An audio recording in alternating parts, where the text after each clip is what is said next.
Good morning and welcome to the Killik & Go market update.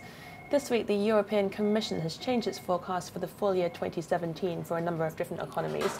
The main points are that it has increased its growth forecast for the Eurozone as a whole, but it has quite significantly decreased its forecast for UK growth. This chart here shows the change in numbers. So as you can see, the previous forecast for the full year 2017 was 1.9% for the UK, and that's been brought down to 1%, so that really is quite a big move. And then for the Eurozone as a whole, previous number was 1.7%, and that's been moved up to 2.2%. So these numbers really do reflect the sentiment we are seeing in the markets at the moment. We are seeing investors more keen to move money into Europe and investors less keen to invest in domestic UK companies.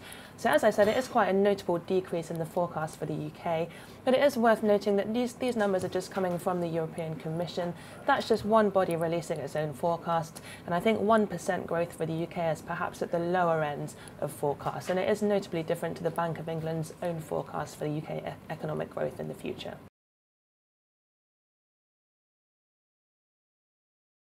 This week it's also the US-China summit, so President Trump is over in China, and there has been a lot of press coverage about the trade deficit between China and the US. And this is something that President Trump focused on quite heavily during his campaign.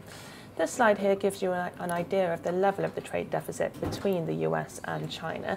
So as you can see, for the full year 2016, the US imported $463 billion worth of goods and services from China. However, it only exported $116 billion worth of goods and services to China. The difference between those numbers is the trade deficit, and for 2016 that number stood at $347 billion. So that really is a huge number.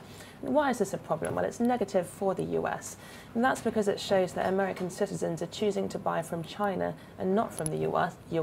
That's bad for US manufacturing and for US jobs, so that's why President Trump is quite keen to get that number down. Why is the number so high? It's because China is able to produce goods and services much more cheaply than the US can. I think there are two main reasons for that. One is the Chinese currency. So at the moment, the Chinese currency is not allowed to float freely, and there is speculation that the Chinese currency has been kept artificially low. That makes the Chinese goods appear more cheap to overseas countries, therefore it's good for Chinese exports. The second reason is the standard of living within China. It is notably lower than the standard of living within other countries, and particularly the US. That means wages are lower, therefore again China is able to produce goods more cheaply. This chart here shows one measure of the standard of living within China versus the US. One measure that we use is called GDP, or gross domestic product per capita. That's essentially the value of the whole economy for that country divided by the overall population. Now clearly, as China has such a huge population, currently about 1.4 billion people, that means we are dividing the GDP by quite a large number. That makes China's GDP per capita look quite low. So for 2016, the GDP per capita for China was $8,123.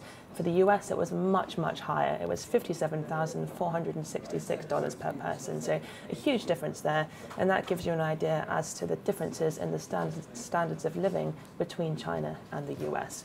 So recently, China has been trying to grow its economy more quickly in order to raise that standard of living.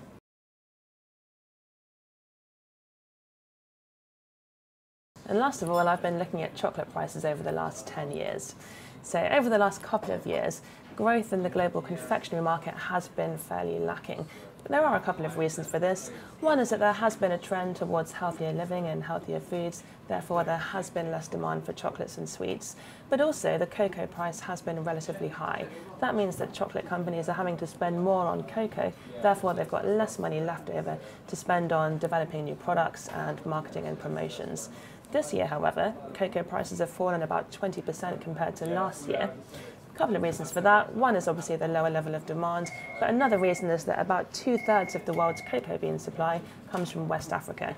They've had very good weather over the last year, therefore they've had a bumper crop this season.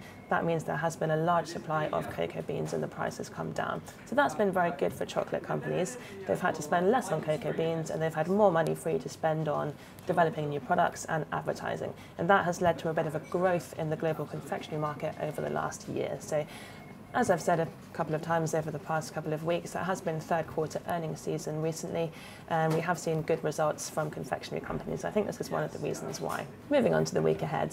Over the last couple of weeks, we have seen a bit of a decline in house building stocks. One of the reasons for that is the rate rise that we've seen here in the UK.